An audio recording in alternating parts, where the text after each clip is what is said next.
In 1940, wartime Britain stood with its back against the wall.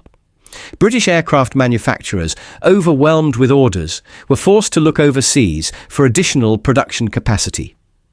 The British Purchasing Company maintained an office in New York, and through them, an order was placed with Curtiss for their P-40 design, known in England as the Kitty Hawk. While the P-40 had its merits, it also had significant limitations. Its Allison V12 engine, though robust and reliable, performed optimally only at lower altitudes. When even Curtiss couldn't fulfill the entire order, they approached North American Aviation about building the P-40 under license.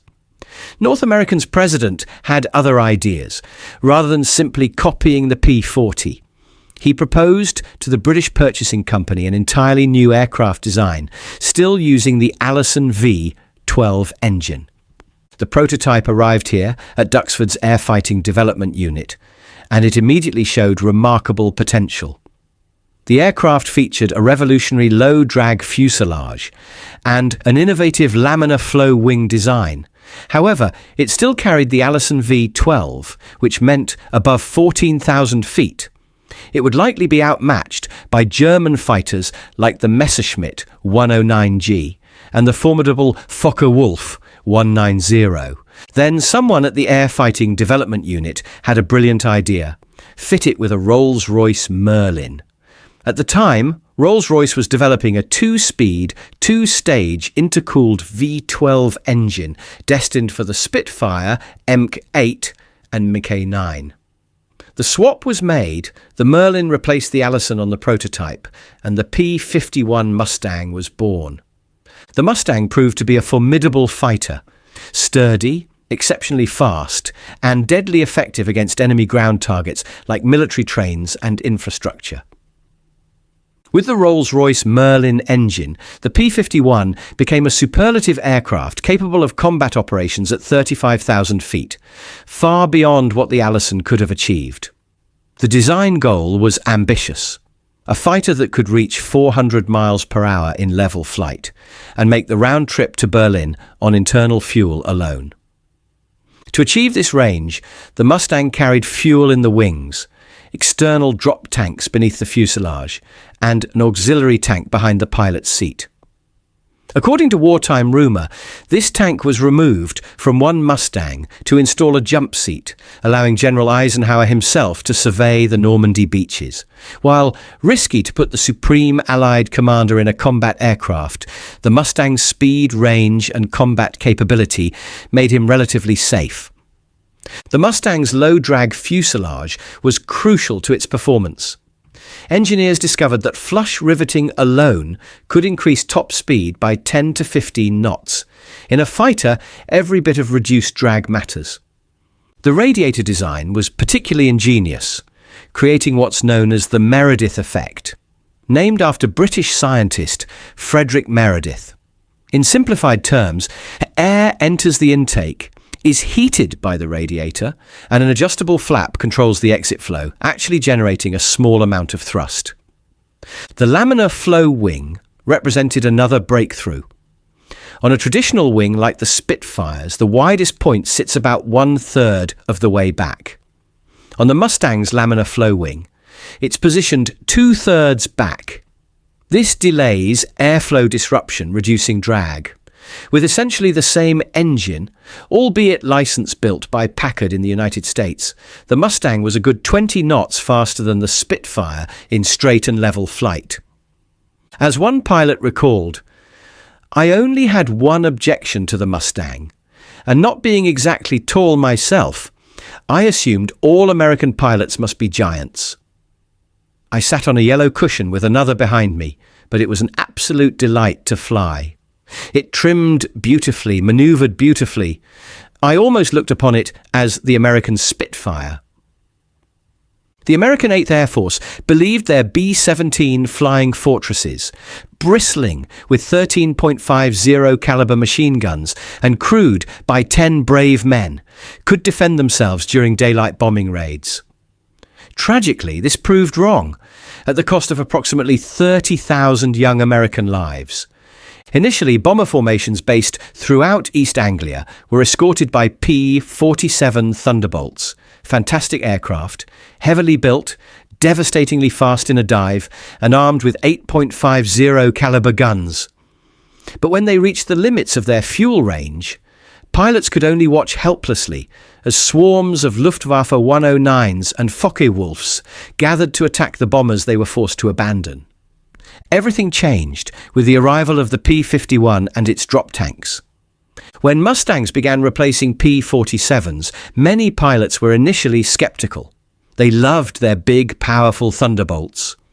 But most quickly came to appreciate the light, highly maneuverable Mustang that could match anything in the sky. From Christmas 1944 until war's end at Duxford, Mustangs fitted with large, lightweight papier-mâché drop tanks could escort bombers all the way to their targets. When Luftwaffe fighters appeared, the Mustangs simply dropped their tanks and engaged. With this capability, they could fly and fight all the way to Berlin and back. Hermann Göring reportedly said that when he saw Mustangs over Berlin, he knew the war was lost. One pilot remembered, "We only flew to Berlin once. We went with the bombers, weaving constantly. When we arrived, we turned for home, while the Americans, who'd flown straight there, weaved back with the bombers. You can't imagine the number of aircraft in the sky over Berlin. I've never seen anything like it." The Mustang wasn't limited to escort duty. Its exceptional performance allowed it to engage the best German fighters on equal terms. A P-51D could match anything the Germans had with a propeller.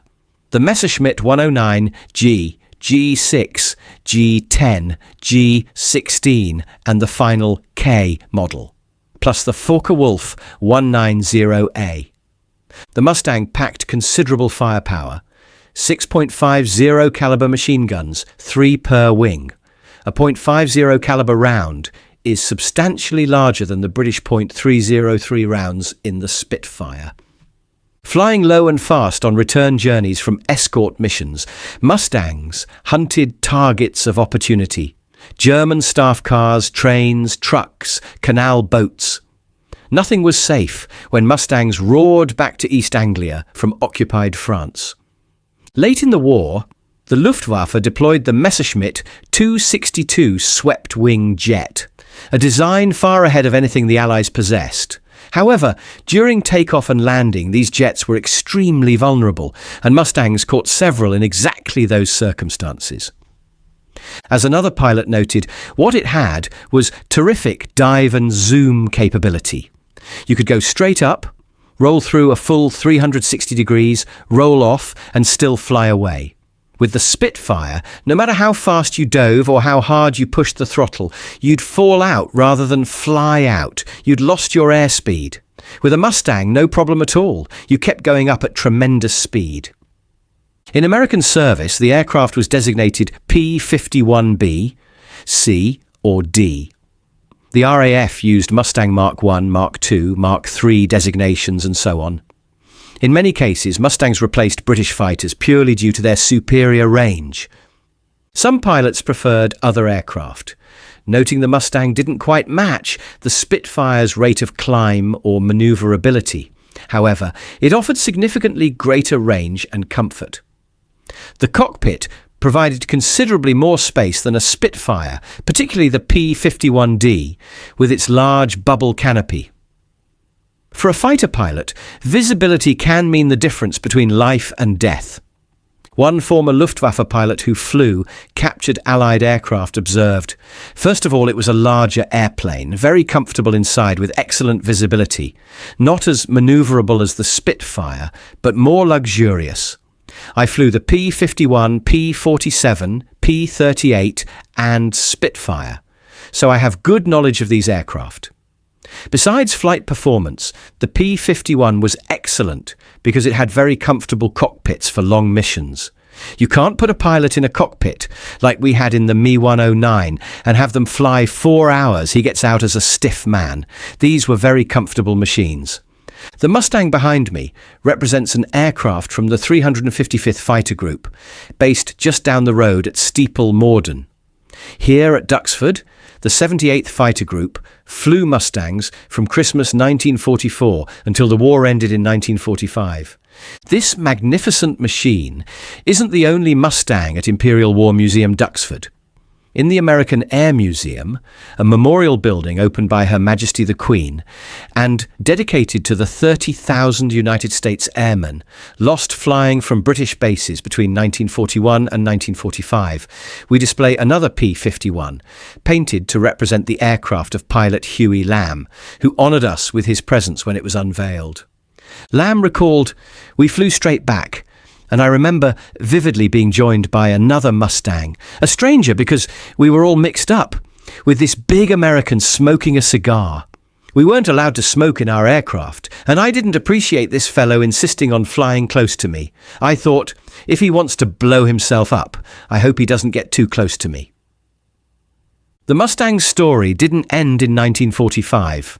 The design proved so sound that Mustangs saw combat again in the Korean War in 1950. After Korea, surplus Mustangs entered the civil register, and if you were wealthy enough, you could own one. Consider what that means. An aircraft with 1,700 horsepower, a four-bladed, variable pitch, constant speed propeller, capable of 430 miles per hour in straight and level flight. This is a serious piece of machinery. The word iconic is often overused, but I can't think of a better description. The Mustang is a household name, beloved by pilots and families alike, continuing to delight airshow audiences around the world.